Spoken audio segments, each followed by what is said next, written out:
Last episode में हमने देखा था फैंग और याओ का फाइट स्टार्ट हो गया था। फाइट स्टार्ट होते ही याओ फैंग के ऊपर हमला कर देता है। तब फैंग भी उसके हमले को रोकते हुए उसे काउंटर अटैक करता है, जिस कारण से याओ को पीछे हटना पड़ता है। फिर वो मनी मन सोचता है मैं बहुत ही मुश्किल से बच पाया। उसके बाद वो वापस से फैंग के ऊपर अटैक कर देता है। ये देखकर ऑडियंस कहने लगती है फैंग याओ के नीचे है, इसका मतलब याओ ज्यादा स्ट्रॉन्ग है, मगर एक्सप्लोजन के कारण अभी हमें कुछ दिखता ही नहीं है। इधर फैंग कहता है मैंने तुम्हें अंडरस्टिमेट कर दिया। ये सुनते ही याओ वापस से अपने वेपन से उसके ऊपर अटैक कर देता है। फैंग को उसका यह अटैक लग भी जाता है। ये देखकर ऑडियंस शॉक्ड हो जाती है। इधर फैंग गुस्से में अपने इनविंसिबल पंच से उसके ऊपर अटैक कर देता है। ये देखते ही याओ समझ जाता है कि ये एक टाइप का ट्रिक है। फिर वो भी अटैक करने के लिए बढ़ जाता है। फिर वो अपने मेंटेलिटी को रिलीज करते हुए सोचता है तुम एक इंसान नहीं हो जो अपने मेंटेलिटी को रिलीज कर सकता है। इधर फैंग उसके ऊपर भारी पड़ते हुए उसके ऊपर ब्लास्ट कर देता है।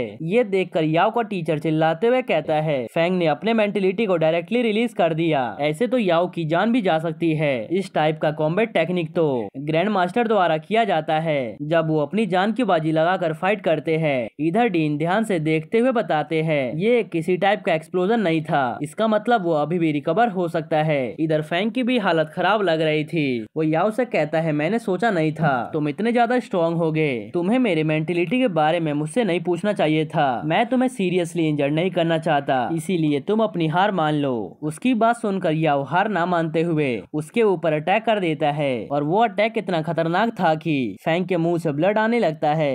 इधर होस्ट कह रहा था फैंग को देखकर ऐसा लग रहा है जैसे वो डिसएडवांटेज वाली कैटेगरी में पहुंच चुका है, कहीं ऐसा तो नहीं है कि याओ के जीतने के चांसेस ज्यादा है। तब मास्टर शैन कहते नहीं मुझे तो डर है कि कहीं याओ हार ना जाए। याओ स्ट्रॉन्ग है मगर फैंग भी मेंटलिटी फिजिकल के मामले याओ से बहुत ज्यादा स्ट्रॉन्ग है और ऊपर से फैंग का रिकवरी स्पीड भी बहुत ही फास्ट है। इसके जैसे दुश्मन से जब सामना होता है तब तुम उसे एक अटैक में नहीं हरा सकते, बल्कि तुम्हें अपनी पूरी एनर्जी को यूज करना पड़ता है। इधर फैंग याओ के ऊपर अटैक करके उसे जमीन की तरफ फेंक देता है और वो उससे पूछता है क्या तुम अभी भी इस मैच को कंटिन्यू करना चाहते हो, जिस पे याओ उसके ऊपर अटैक करते हुए कहता है तुम मेरे लास्ट स्ट्राइक से बचकर दिखाओ। ये सुनते ही फैंग उसके वेपन को उसे दूर फेंक देता है। ये देखकर तो याओ बहुत ज्यादा हैरान होता है। इधर याओ मनी मन सोचता है कि मेरा स्ट्राइक तो परफेक्ट था, फिर भी ये मेरे वेपन को काटने में सफल रहा, इसका मतलब मेरे और फैंग के बीच में बहुत ज्यादा गैप है, मुझे अभी और स्ट्रॉन्ग बनना पड़ेगा। ये सोचते हुए वो हार मान जाता है। इधर फैंग पिल्स खाते हुए सोचता है याओ तो बहुत ही ज्यादा स्ट्रॉन्ग था, इसने तो मेरे इंटरनल ऑर्गन्स को भी डैमेज कर दिया,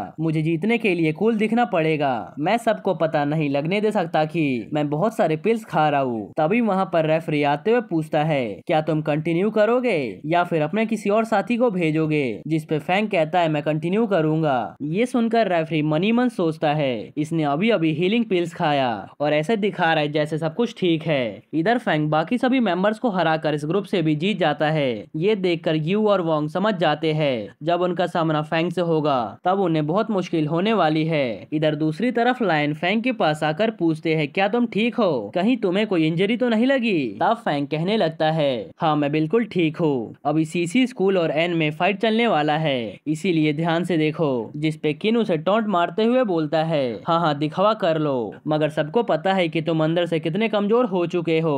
तब फैंग चिल्लाते हुए कहता है ये तुम क्या बकवास कर रहे हो, अभी सीसी स्कूल और एन में फाइट चलने वाला है, इसीलिए ध्यान से देखो। इधर गू का टीचर उसे बताता है तुम्हें फैंग और बाकियों की चिंता करने की जरूरत नहीं है, मगर तुम मैच में वोंग से बच के रहना। ये सुनकर वो हाँ में जवाब देते हुए एरिना में पहुंच जाता है। एरिना में जाते ही वोंग गू के ऊपर अटैक कर देता है। ये देखकर गू अपने हाथ में पूरे पावर को कंसंट्रेट करते हुए वोंग के ऊपर हमला कर देता है। ये देखकर फैंग सोचता है ये दोनों ही प्रोडिजी है, एक तो बोन मैरो में माहिर है और दूसरा नेचुरली स्किल्ड है, ये दोनों मेरे ऐसे ओपोनेंट है जिन पर मुझे अच्छे से ध्यान देने की जरूरत है। इधर वोंग अपने पावर को रिलीज करने लगता है। उसे देखते हुए फैंग सोचता है वोंग का बोन मैरो बिल्कुल एक मरकरी की तरह है, मुझे नहीं पता बोन मैरो मरकरी का यूज कैसे करते हैं, मगर शायद ये स्पीड या वाइटिलिटी को बढ़ाने के लिए होता है। ऐसा लग रहा है जैसे विनर डिसाइड होने ही वाला है, लगता है मैं वोंग से जल्दी फाइनल्स में मिलने वाला हूँ। दूसरी तरफ हम देखते हैं वोंग अपने वाइटिलिटी को रिलीज करते हुए गू के ऊपर अटैक कर देता है, मगर गू उसके अटैक को काउंटर बैक कर देता है, जिससे बहुत बड़ा एक्सप्लोजन होता है और कुछ दिखाई नहीं दे रहा था। ये देखकर ऑडियंस कहने लगती है आखिर अंदर अंदर हो क्या रहा है, क्या कोई जीता? तभी वो सभी देखते वोंग को बाहर आते हुए, जिसकी हालत काफी बेकार दिख रही थी। फिर उससे पूछा जाता है क्या वो नेक्स्ट राउंड में कंटिन्यू करना चाहता है। तभी हम पीछे देखते हैं जहाँ गो टाइल्स को तोड़ते हुए बाहर निकल कर आता है। इसका मतलब कि वो अभी तक हारा नहीं है, मगर वो बाहर आते ही अपने आप को सरेंडर कर देता है, जिस कारण से वोंग की जीत होती है। उसका लास्ट वाला टेक्निक देखकर फैंग को गू से बहुत ज्यादा जेलस होने लगता है। इधर वोंग से वापस से पूछा जाता है क्या वो कंटिन्यू करना चाहता है, जिसपे वोंग हाँ में जवाब देता है। ये सुनते ही फैंग जाने लगता है। तब किन उससे पूछता है क्या तुम इस मैच को पूरा नहीं देखने वाले हो और तुम कहाँ जा रहे हो। तब फैंग सोचने लगता है वोंग पहले से ही बहुत ज्यादा घायल है और उसने अगर बाकी सबको हरा दिया, इसका मतलब कि नेक्स्ट मैच में हम दोनों मिल सकते हैं। इधर हम मास्टर को देखते हैं जो सभी टीम्स को इकट्ठा करके बता रहे थे आखिर कौन सा टीम जीता है और कौन सा हारा है। फिर वो बताने लगते हैं आखिर कौन कौन सी टीम का नेक्स्ट मैच होने वाला है। मगर फैंग जब नंबर चूज करता है तब उसे पता चलता है आज वोंग नहीं लड़ने वाला। ये जानकर फैंग को खुशी होती है कि चलो कम से कम जब ब्रदर वोंग रिकवर हो जाएंगे तब मैं उनसे फाइट करूंगा। इधर हम सॉन्ग को देखते हैं जिसे फैंग से फाइट करना था सेम रैंक पर, मगर जब ये पॉसिबल नहीं होता तो वो लेवल 5 में ब्रेक थ्रू होन करने के लिए पिल खा लेता है। ऐसा करते ही वो रैंक 5 में बदल जाता है।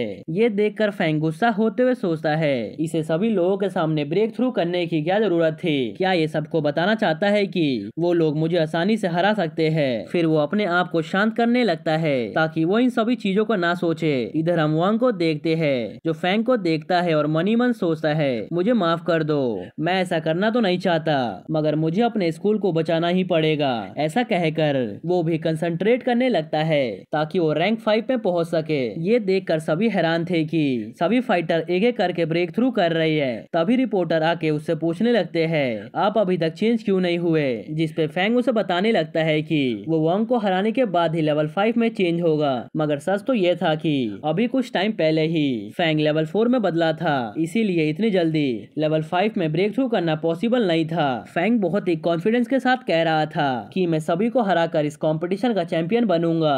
दूसरी तरफ हम मिलिट्री स्कूल और सॉन्ग को देखते हैं जो लेवल 5 में चेंज हो चुके थे। इधर किन ये सब देखकर कहने लगता है मैं भी लेवल 9 तक ब्रेक थ्रू करके रहूंगा। तब फैंग वापस से उसे भाषण देने लगता है। ये देखकर वहां से ग्रैंड मास्टर चले जाते हैं। तब डीन सोचते हैं फैंग पहला ऐसा स्टूडेंट है जो इतने सारे ग्रैंड मास्टर को अब तक भगा चुका है। अब हम 18 दिसंबर का सीन देखते हैं जहां सेमीफाइनल्स होने वाला था। जी बहुत ज्यादा खुश होते हुए फैंग को बताती है कि वो ब्रेक थ्रू कर चुकी है। ये सुनकर फैंग कहता है सही हुआ तुम तो ली से पहले अपर रैंक 3 पर पहुंच चुकी हो, अब तो मैं प्रेसिडेंट बन चुका हूँ, इसीलिए मैं अपने आप को स्टूडेंट समझता ही नहीं हूँ। इधर किन कहता है हाँ क्योंकि तुम बहुत घमंडी हो। फिर वो जी को अपने बगल वाले सीट पर बैठने को बोलता है और पूछने लगता है मैंने सुना है तुम्हारे पास अभी वेपन्स की कमी है, मेरे पास एक स्वॉर्ड है जो तुम्हारे लिए परफेक्ट रहेगा। मैं तुम्हारा एडवांटेज नहीं लूंगा, मैं तुम्हें सिर्फ 80 मिलियन में बेचूंगा। एक्चुअली किसी ने मुझे 100 मिलियन में ऑफर किया था मगर मैंने उसे नहीं बेचा। तब जी उसे बताती है उसे वेपन की कमी नहीं है, उसके ग्रैंडफादर उसके लिए सब कुछ प्रिपेयर कर देते हैं। तब किन उससे पूछने लगता है हाँ मगर मुझे उम्मीद है तुम्हारे पास सफिशिएंट पिल्स नहीं होते होंगे, मेरे पास बहुत सारे पिल्स है, अगर तुम्हें चाहिए तो मैं तुम्हें सस्ते में दे सकता हूँ, एक पिल का सिर्फ 2 मिलियन। ये सुनकर फैंग सोचने लगता है 2 मिलियन सिर्फ एक पिल के लिए, तुम्हें क्या लगता है तुम्हारा दिमाग जैसे घुटनों में है वैसे बहुत से बंदों का है। तभी फैंग जी के ग्रैंडफादर को इशारा करते हुए बताता है किन उसे बुली कर रहा है। इधर किन अभी अपना सामान जी को बेचने के फिराक में पड़ा हुआ था। तभी अचानक से ग्रैंडफादर अपने वाइटिलिटी का यूज करके उसे जमीन में गाड़ देते हैं। ये देखकर तो फैंग को बहुत ही खुशी होती है मगर जी किन की चिंता करने लगती है। दूसरी तरफ फाइट स्टार्ट हो जाती है। ये देखकर फैंग के पीछे बैठा हुआ बंदा पूछता है तुम्हें क्या लगता है कौन जीतेगा। ये सुनकर फैंग कहता है याओ ही जीतेगा, मिलिट्री वाले स्कूल के बंदे का नाम याओ है। ये सुनकर वो बंदा सोचने लगता है कल जब वो फाइट किया था तब तो उसकी परफॉर्मेंस बहुत ही ज्यादा एवरेज थी मगर गो की परफॉर्मेंस काफी ज्यादा अच्छी थी, फिर ये क्यों बोल रहा है कि याओ ही जीतेगा। तब फैंग कहता है मैं मानता हूँ गो का फिजिकल स्ट्रेंथ और वाइटिलिटी काफी अच्छा है और वो अभी रैंक 5 में ब्रेक थ्रू हुआ है ताकि वो अपने वाइटलिटी को और बढ़ा सके, मगर याओ का मेंटेलिटी एक ही लेवल पर पहुंच चुका है। ब्रेक थ्रू होने के बाद मुझे डर है कि वो मेरे बराबर का ना हो। फैंग को समझ आ रहा था कि बैटल में सिर्फ वाइटलिटी से नहीं जीता जा सकता है, हो सकता है वो फ्यूचर में इस कारण से हार जाए। दूसरी तरफ याओ और गू में घमासान बैटल हो रहा था, दोनों ही घायल दिख रहे थे। तभी याओ आगे बढ़ता है उसके ऊपर अटैक करने के लिए। तब गू उसे डॉज करने का ट्राई करता है, मगर उसके पैर उसका साथ छोड़ देते हैं, जिस कारण से याओ का वेपन सीधा जाकर उसे आर पार कर देता है। गू अपने लिमिट पर पहुंच जाने के कारण हिल तक नहीं पाता और खुद को बचाने के लिए याओ को पंच मार के दूर करते हुए उसका वेपन अपने बॉडी से बाहर निकाल देता है। उसे एहसास हो चुका था उसका वाइटलिटी लगभग खत्म हो चुका है और वो बहुत ज्यादा घायल है, इसी कारण से उसका हार मानना ही सही रहेगा। ये सोचते हुए वो अपने आप को सरेंडर कर देता है। ये देखकर फैंग के पीछे बैठा हुआ बंदा कहता है, फैंग तुम तो बिल्कुल सही कह रहे थे। इधर ऑडियंस काफी ज्यादा रिलैक्स फील करती है। इस मैच के खत्म होने के बाद इधर गू की टीम आपस में डिस्कस करते हुए कहती है, हमें लगता था गू सबसे ज्यादा स्ट्रॉन्ग है, मगर वो पहले ही याओ से हार चुका है। अगर उसका सामना फाइनल में फैंग से हुआ और वो वापस से हार गया तो हमारे स्कूल के पास कोई भी हक नहीं है कि हम अपने आप को नंबर 1 कह सके। इधर फैंग उठते हुए कहता है, मुझे कल की फाइट में फर्स्ट प्लेस लेकर आना है। इधर जी किन को देखते हुए कहती है, ब्रदर किन अभी भी यहीं पर खड़े हैं। दूसरी तरफ किन गुस्से में कहता है, आखिर मुझे किसने फंसाया था, मैं उसे जान से मार दूंगा। अब हम सभी को लंच करते हुए देखते हैं, जहां सभी बंदे देखते हैं किन के सिर पे लड्डू बन चुका है। जब किन देखता है सभी लोग उसे घूर रहे हैं, तब वो कहता है, क्या तुमने कभी नहीं देखा किसी को ग्रैंड मास्टर से पिटते हुए। तभी फैंग उसके लड्डू को टच करते हुए कहता है, तुम्हारे पास तो पेन को कंट्रोल करने का बहुत साहस है। तुम्हारा सर फूल चुका है मगर तुम्हारे बॉडी का एक भी बोन नहीं टूटा, तुम तो बहुत ही स्ट्रॉन्ग हो। ये सुनकर केन उसका हाथ दूर करते हुए कहता है, मुझे पता है इसके पीछे तुम्हारा ही हाथ है। जिस पे फैंग कहने लगता है कि मैं ऐसा क्यों करूंगा, मैं इस टाइप का इंसान नहीं हूँ। फिर फैंग उन्हें बताता है, लास्ट ईयर के चैंपियन को 20 बिलियन का रिवॉर्ड मिला था, मगर इस साल विनर को 9 करोड़ एक्स्ट्रा मिल रहा है। अगर हमारे पास वो पैसे आ गए तो हम सभी की सैलरी बढ़ा सकते हैं और इससे होगा ये कि हमारे पास ज्यादा ग्रैंड मास्टर भी हो पाएंगे। अगर हमें नंबर 1 बनना है तो हमारे स्कूल में कम से कम 5 ग्रैंड मास्टर तो होने ही चाहिए। फिर फैंग सभी को कल की स्ट्रेटेजी बताते हुए कहता है, अगर मैं कल वोंग को नहीं हरा पाया तो मैं उसे एक ऐसा पॉइंट पर लाकर छोड़ दूंगा जहां उसकी पूरी स्ट्रेंथ खत्म हो चुकी होगी। अब सीनियर शैन आपको अपनी जान लगाकर वोंग को हराना है। फिर फैंग मनी मन सोचता है, कल मुझे सॉन्ग के लिए अपना अल्टीमेट मूव बचा के रखना पड़ेगा। दूसरी तरफ हम वोंग को वाइस चांसलर के पास देखते हैं, जहां वो उससे पूछते हैं, क्या तुम ब्रेक थ्रू नहीं करने वाले हो। जिसपे वो बताता है, प्लीज वाइस चांसलर, प्लीज आप मुझे एक बार मेरी मर्जी का करने दीजिए। मैं अपने पीयर्स के साथ लड़ना चाहता हूँ। वो पूरे 2 साल से इस पल का इंतजार कर रहा है और मैं भी बहुत टाइम से इस पल का वेट कर रहा हूँ। और अगर मैंने ब्रेक थ्रू कर लिया तब भी मैं माओ को नहीं हरा पाऊंगा। इस बार हमारा गोल है 3rd प्लेस पर आना। 3rd प्लेस या 4th प्लेस भी हमारे सोच से बहुत आगे है, लगता है हम इसे भी हासिल नहीं कर पाएंगे। तब वाइस चांसलर कहते हैं, मुझे डर है कैटाकॉम्ब जल्द ही ओपन होने वाला है। तब वोंग पूछता है कि हमारे पास कितना टाइम है, जिसपे वो कहते हैं, किसी भी पल कैटाकॉम्ब ओपन हो सकता है, हम उसकी एनर्जी को महसूस कर पा रहे हैं। अब हमारे पास ज्यादा टाइम नहीं बचा हुआ है। अब कैटाकॉम्ब नानजियांग में ओपन होने वाला है, इसी कारण से वहाँ के ग्रैंड मास्टर लीड लेंगे और सबसे पहले कैटाकॉम्ब में वही एंटर करेंगे। फिर वो वोंग के कंधे पर हाथ रखते हुए कहते हैं, तुम्हें जो करना है कर सकते हो